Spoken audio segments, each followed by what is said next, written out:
IPSOS survey that has taken a look or trying to feel the pulse of Kenyans on a number of those issues. The doctors' strike, corruption in the country. We want to take you live now where IPSOS is releasing their survey results, asking Kenyans about a number of these issues. I believe I saw a picture of Tom Wolfe just getting ready to start that. Let's take a look at that, take you there live now.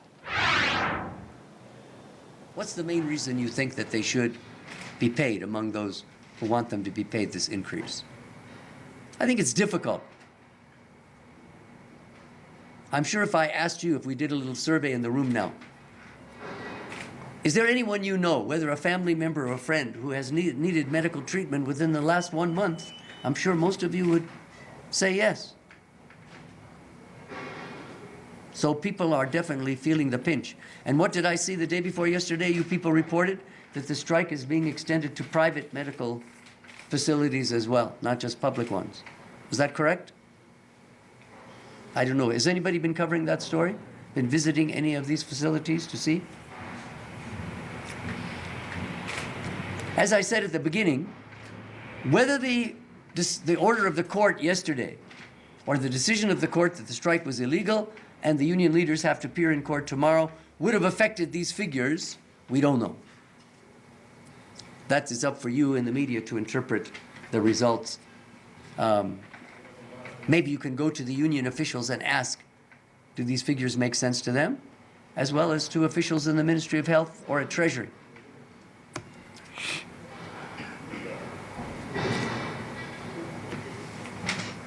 When we put these options through the filter of political party alignment, those who identify with Jubilee and CORD, we see a little bit more sympathy on the CORD side, 56% versus 45% of Jubilee supporters who think they should be paid the full amount now, but it's not a huge difference, 11% overall.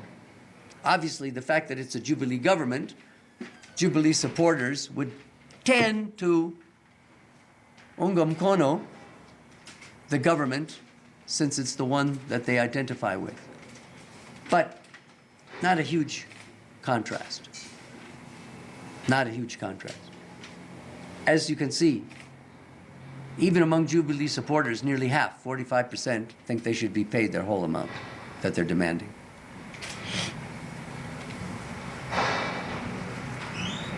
If you have a question, you can ask it. Okay, next topic that we cover in this one, as you saw in the list of topics, is corruption.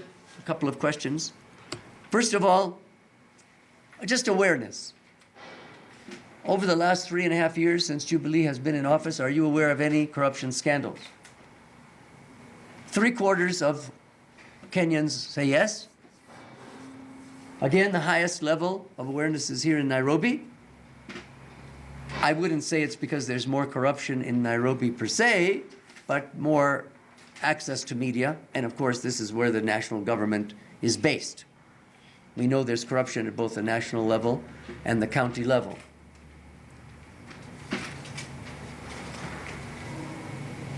Aside from Nairobi, not a huge difference, but by the time we get to Coast and Eastern, considerably less.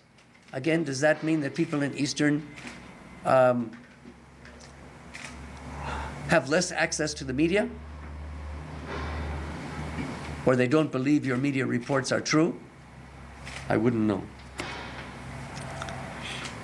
Between supporters of Jubilee and CORD, slightly higher proportion of CORD supporters who say they are aware of such corruption scandals, but not a huge difference, just 6%.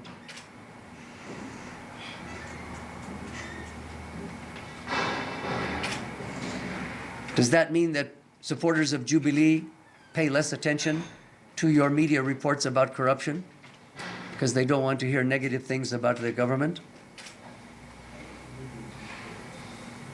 Mr. Otieno, I'll leave that for you to analyze. So. Good. So the scandals that were mentioned, and people could mention up to 3, which is why these numbers are way more than 100, National Youth Service way in the lead. More than twice as many people mentioned NYS scandal, 84%, as Ministry of Health scandals. Again, mainly reflection of the reporting by you people over recent weeks. I saw even the president yesterday when he was at the passing out parade and was making it clear that notwithstanding the corruption problems in NYS, this would not stop bring an end to these programs, which he considers very valuable. And he even went so far as to mention that in recruiting to the other armed services and uniformed forces, those who've been in NYS should have some priority, even for Kenya Wildlife Service and so on. So obviously, the corruption scandals that have plagued NYS have not undermined the government's support for NYS as an institution. And you can see the rest.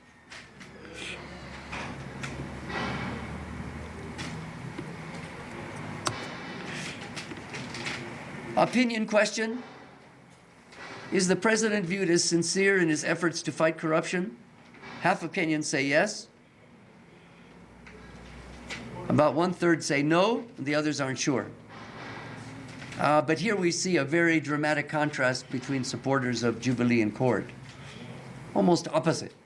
Whereas nearly 2/3 of CORD supporters do not think that he is sincere, and exactly 2/3 of Jubilee supporters think that he is. Now, as the president himself said at the State House Summit a month or so ago, there are other institutions under the Constitution that have responsibility for dealing with corruption in terms of investigating, preparing cases for prosecution, and then adjudicating those cases. Nobody is assuming that the president has a monopoly on the ability to combat the vice. And that was not assumed in the question we asked.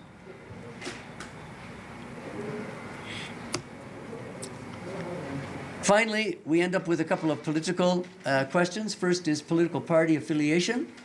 How do Kenyans self-identify? And then what are their expressed intentions for voting in the next election at the presidential level? Now, we know there's been quite a bit of political activity with the folding of almost all of the affiliate parties of the Jubilee coalition. A few refused to fold up.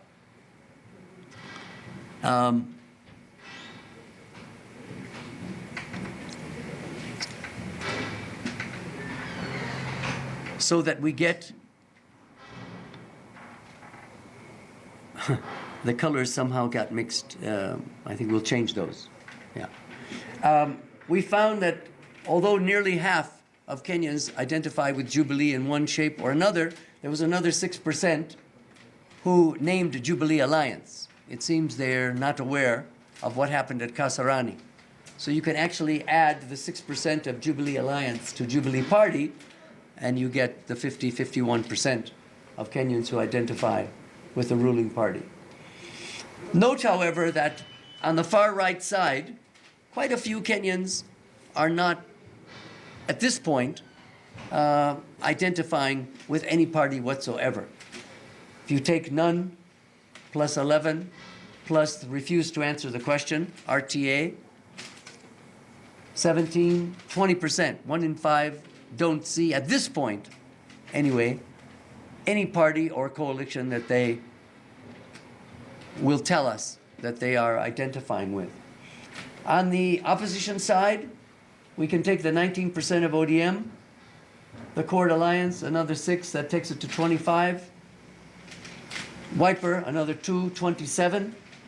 You see the advantage that Jubilee has over CORD of about double, 51 versus 27.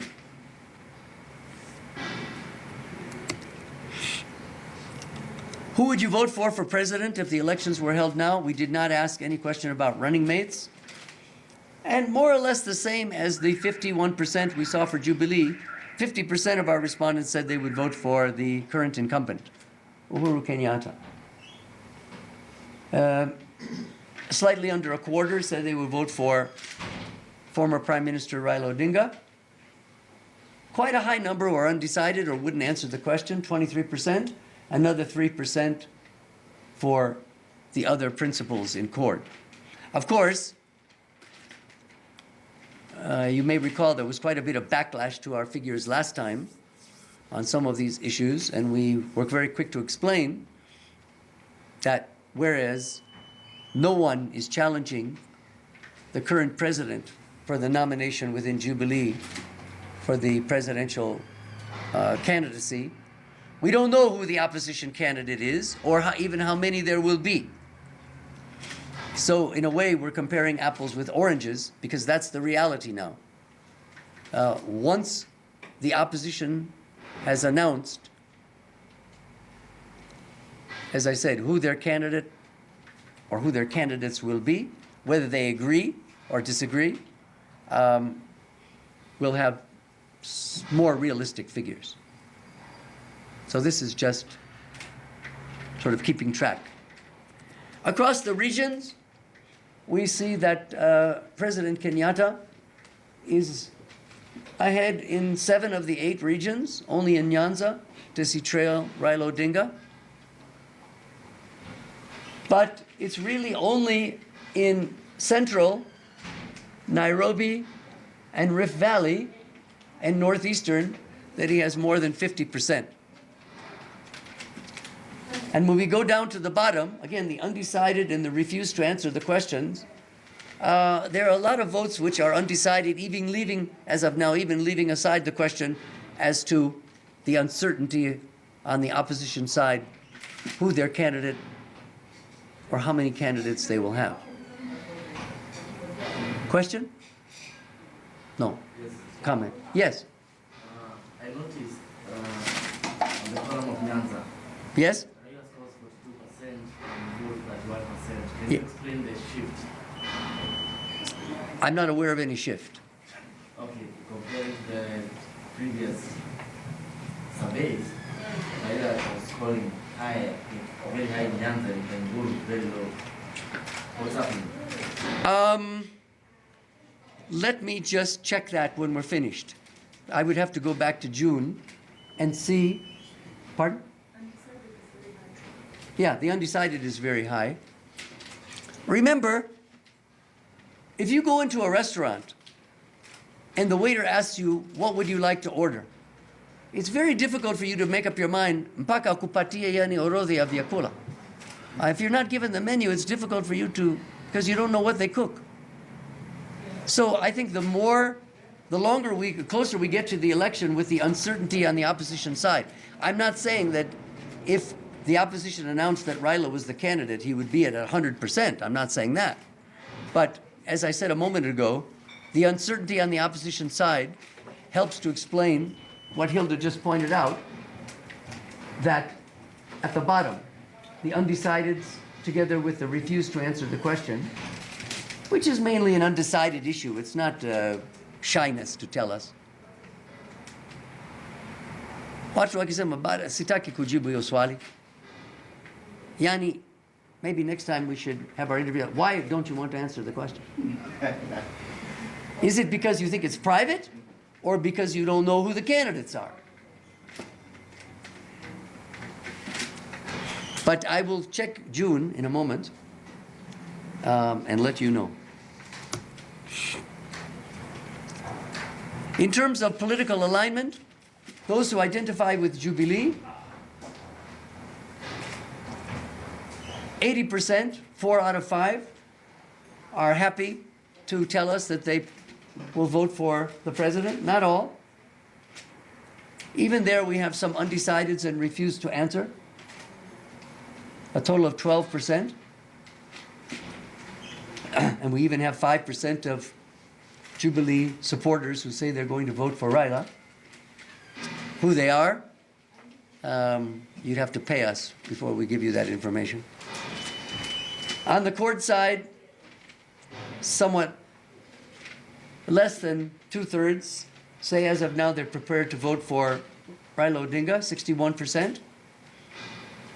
But 15% of them as of now, say they would vote for Uhuru, and yet they identify with the opposition.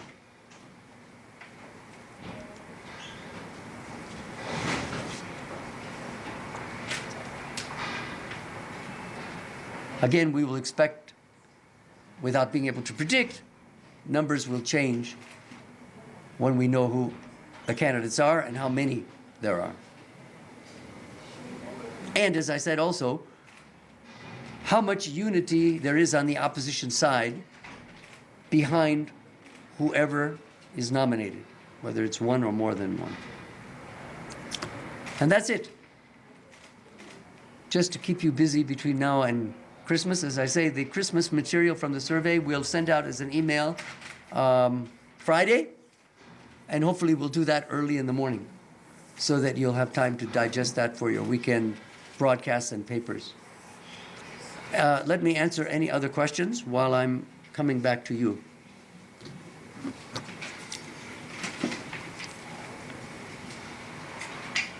Anyone like to ask a question? Can we go back to the second last page? 1 second. Second last page. This one? Yes. Yes. We begin with Nairobi. Nairobi. Yes. Mm-hmm. In the last election, All right, that was Tom Wolfe, is a researcher at IPSOS. They're releasing their survey results, questioning Kenyans and surveying and getting their issues on a number, or rather getting their thoughts on a number of issues: the doctor strike, corruption. Of course, the one that will get a lot of attention is a number of the scandals that they asked about that came to